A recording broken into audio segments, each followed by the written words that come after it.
শিলাপথাৰৰ ধেমাজিলা নাথযোগী উন্নয়ন পৰিষদৰ ৰাজহুৱা সভা চিলাই মেচিন বিতৰণ অসমৰ অন্যতম জনগোষ্ঠী নাথযোগীসকলৰ উন্নয়নৰ বাবে অসম চৰকাৰে গঠন কৰি দিয়া নাথযোগী উন্নয়ন পৰিষদৰ আহ্বানত বুধবাৰে চিলাপথাৰৰ নতুন গাঁওস্থিত সাৰ্বজনীন শ্ৰী শ্ৰী কালী মন্দিৰৰ প্ৰাংগণত এখন ৰাজহুৱা সভা অনুষ্ঠিত কৰা হয়। সভাত নাথযোগী উন্নয়ন পৰিষদৰ অসমৰ 2024-25 বিত্তীয় বৰ্ষৰ বাবে ৰাজ্য চৰকাৰে আবণ্টন কৰা ধনৰ মেটেৰিয়েল শিতানত পৰিষদে ধেমাজি জিলালৈ প্ৰেৰণ কৰা চিলাই মেচিনসমূহ বিতৰণ কৰা হয়।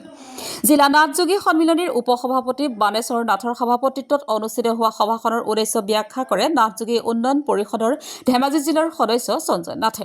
সভাত নাথযোগী সন্মিলনীৰ অধীনৰ ধেমাজি জিলাখনৰ গোগামুখ বহৰী কেম্প, ধেমাজি বিষ্ণুপুৰ, চিলাপথাৰ, ভৈৰৱপুৰ, শিৱনগৰ, চিমেণ্ট চাপৰি আৰু জোনাই অঞ্চলৰ পৰা বাছনি কৰা দৰিদ্ৰ সীমাৰেখাৰ তলৰ আবেদনকাৰী মহিলাসকলক স্বাৱলম্বী হ'ব পৰাকৈ একোটাকৈ মেচিন বিতৰণ কৰা হয়।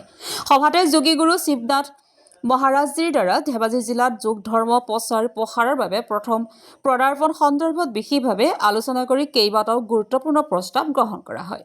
সভাত উপস্থিত কেইবাজনো বক্তাই ৰাজ্য চৰকাৰে নাথযোগী জনগোষ্ঠীটোক গুৰুত্ব নিদিয়াৰ ওপৰত দুখ প্ৰকাশ কৰি কয় যে সময়ে সময়ে পৰিষদৰ তৰফৰ পৰা কেইটামান চিলাই মেচিন আৰু খেলৰ সামগ্ৰী দি কণাসাহক পতান দিয়া ধৰণৰ কাৰ্য কৰা হৈছে।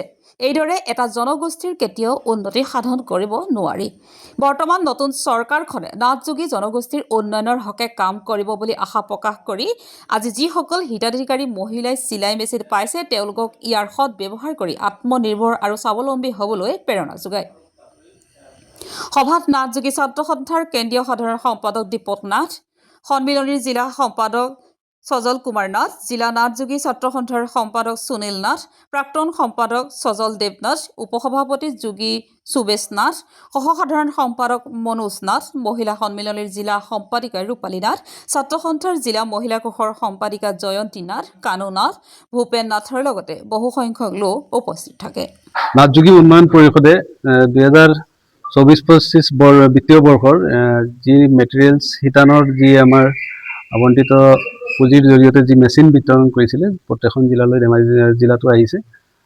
প্ৰতিখন জিলাতো প্ৰায় ইতিমধ্যে বিতৰণ কৰা হৈছে। আজি আমি ধেমাজি জিলাৰ আমাৰ সন্মিলনী আৰু ছাত্ৰ সন্থাই তেওঁলোকে আমাৰ জিলাখনত গোগামুখ মহৰী কেম্পৰ পৰা ধেমাজি প্ৰতিখন আঞ্চলিকৰ পৰা বিষ্ণুপুৰ আঞ্চলিক, চিলাপথাৰ আঞ্চলিক, শিৱনগৰ আঞ্চলিক, চিমেণ্ট চাপৰি আঞ্চলিক, ডেকাপাম আৰু জোনাই আঞ্চলিক প্ৰতিখন আঞ্চলিকৰ যিসকল হিতাধিকাৰী আছিলে এই হিতাধিকাৰী দাৰিদ্ৰ সীমাৰেখাৰ তলৰ হিতাধিকাৰীসকলক স্বাৱলম্বী হ'ব পৰাকৈ আমি একোটাকৈ মেচিন তেওঁলোকক বিতৰণ কৰিবৰ কাৰণে আজি এই কাৰ্যসূচীটোৰ আয়োজন কৰা হৈছিলে আৰু তেখেতসকলক আমি ইতিমধ্যে বিতৰণ কৰিছোঁ।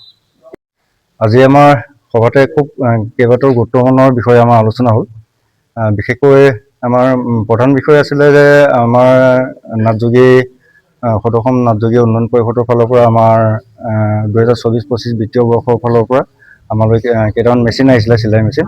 আমি আজি সভাতে তেওঁলোকক এই হিতাধিকাৰীসকলক আমাৰ মেচিনসমূহ বিতৰণ কৰিলোঁ আৰু লগতে কেইবাটাও আমাৰ সাংগঠনিক দিশত অন্যান্য দিশত আমাৰ কেইবাটাও গুৰুত্বপূৰ্ণ বিষয়ে আলোচনা হ'ল। প্ৰধানকৈ খুব কম দিনৰ ভিতৰতে যোগীগুৰু শিৱনাথজী মহাৰাজ আমাৰ ধেমাজি জিলালৈ পদাৰ্পণ কৰিব, এই বিষয়ত আমাৰ গুৰুত্বপূৰ্ণ আলোচনা হ'ল আৰু সকলোৱে হয়ভৰ দিলে, মতামত দিলে। খুব কম দিনৰ ভিতৰতে তেখেতক আমি আনিব পৰাকৈ আমি এটা ব্যৱস্থা কৰিছোঁ আৰু আমাৰ প্ৰত্যেকখন আঞ্চলিকৰ পৰা 10জনকৈ সদস্যৰ এখন পূৰ্ণাংগ সমিতি খুব কম দিনৰ ভিতৰত আমি গঠন কৰিম আৰু খুব কম দিনৰ ভিতৰতে তেখেতক কোনটো দিনত আমি আমন্ত্ৰণ কৰিম আমি এই তাৰিখটো আমি জনাম।